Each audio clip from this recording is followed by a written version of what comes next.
few minutes of your life, to be reminded of a few things and to share a happening. A government of people, by the people, and for the people. I pledge allegiance to the flag of the United States of America and to the republic for which it stands, one nation, indivisible, with liberty and justice for all. Let me explain these words of this pledge. I, me, an individual, a committee of one. Pledge. Dedicate all my worldly good to give without self-pity. Allegiance. My love and my devotion to the flag. Flag. Our standard, our glory, a symbol of courage. And wherever she waves, there is respect, because your loyalty has given her a dignity that shouts, freedom is everybody's job. Of the united. That means we have all come together. States, individual communities that have united into 48 great states. 48 individual communities with pride and dignity and purpose, all divided by imaginary boundaries, yet united to a common cause, and that's love of our country, of America, and to the republic. A republic, a sovereign state in which power is invested into the representatives chosen by the people to govern. And the government is the people.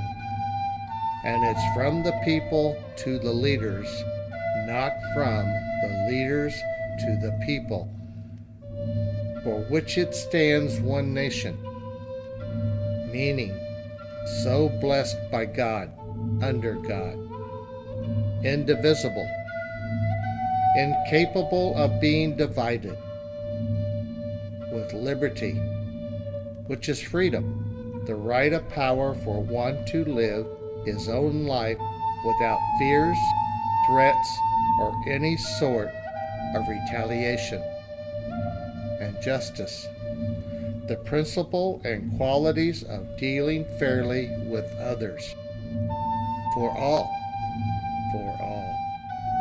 That means, boys and girls, men and women, it's as much your country as it is mine. Then there was 2 states added, and 2 words were also added, under God. I have no country. Native Americans were not allowed to leave their reservations until 1924 by the Native American Civilization Act. When my ancestors were civilized in their own land before the European people ever came, there was 500 plus nations. 1830, Indian Removal Act passes. Remove us from our own land? I think there is a question here. Who sold them our Mother Earth? 1776, the Declaration of Independence was signed. Whose independence? And 1787, U.S. Constitution written. Whose Constitution? But I ask, where did we need this for the 500 plus nations on our motherland? They say they make their decisions by the book, the Holy Scriptures. Don't know where it says to murder and conquer. I have no country. December 16th, 1862. Largest mass hanging in this United States history. 38 Santee Sioux Indian men in the state of Minnesota. 303 Indian males were set to be hanged. The failure again of the U.S. government to honor its treaties with Indian nations. How about all the military who took the lives of indigenous people of this land? They weren't hung. Oh, that was due to the government's sanctioning of the killings. December 29, 1890, Wounded Knee Massacre on the Lakota Pine Ridge Reservation in the U.S. state of South Dakota. It is documented 150 to 300 killed of Lakota. 98 men, 65 women, 24 children, 45 wounded. Natives, no weapons. Assailants, 500 effectives. 7th U.S. Cavalry, 438 troopers, 22 artillerymen with 4 1.65-inch guns. I have no country.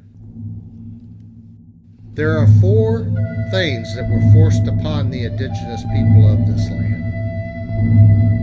Their land was taken away, culture and language. They were forced to follow the Black Book, Bible, and they were assigned a number to use like Hitler did. A card to track us. The CDIB card, Certificate of Degree of Indian Blood. But you can't divide us like a piece of pie. You treat us as though we're a bad pet and we're on a tight leash. We are not free in our own land.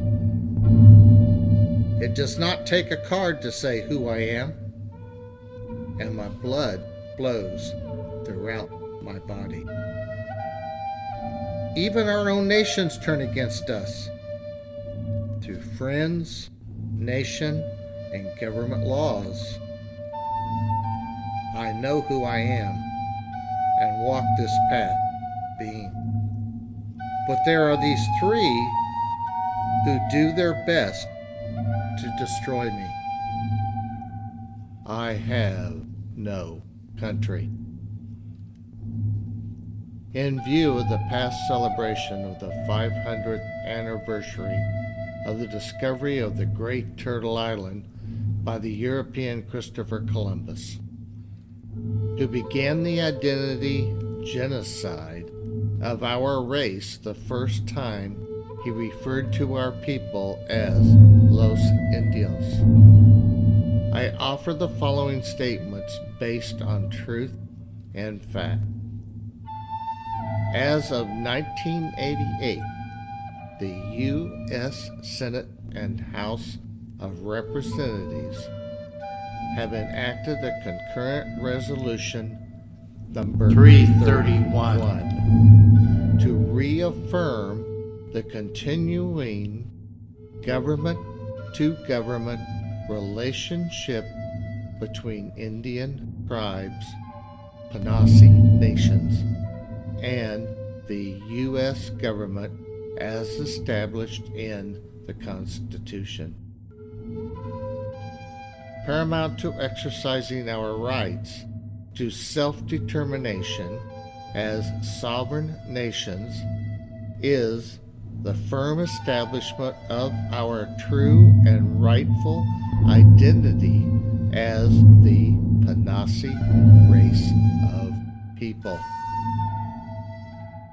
America's indigenous people. We are Panasi.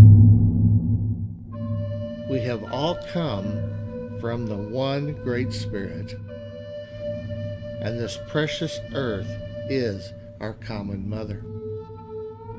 Let us walk in harmony.